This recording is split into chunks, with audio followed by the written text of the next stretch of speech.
बोडोलैंड की धरती कहती है सच, यहाँ की मिट्टी में बसती है सजीव पलक। पहाड़ों की चोटी छूले आसमां, यहाँ की नदियों में बहता अरमां।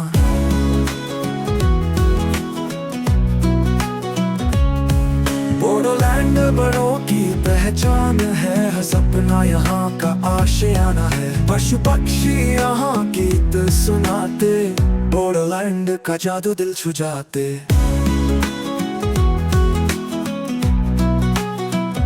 रामायण सारंग मानस निषंद पाकक, जंगलों की गहराई में छिपे हैं भाग्य। हजारों प्रजातियां करती यहाँ वास, सपनों की तरह बोडो का इतिहास।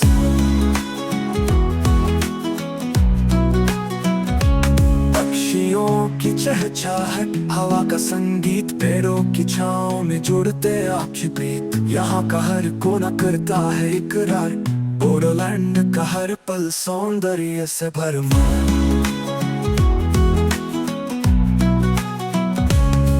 बोडोलैंड बड़ों की पहचान है, हर सपना यहाँ का आशियाना है। पशु पक्षी यहाँ गीत सुनाते, बोडोलैंड का जादू दिल छू जाते।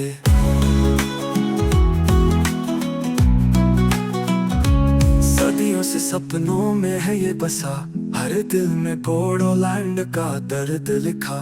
यहाँ की गहराई में छिपते हजार, हर कहानी के पन्नों में इसकी पुकार।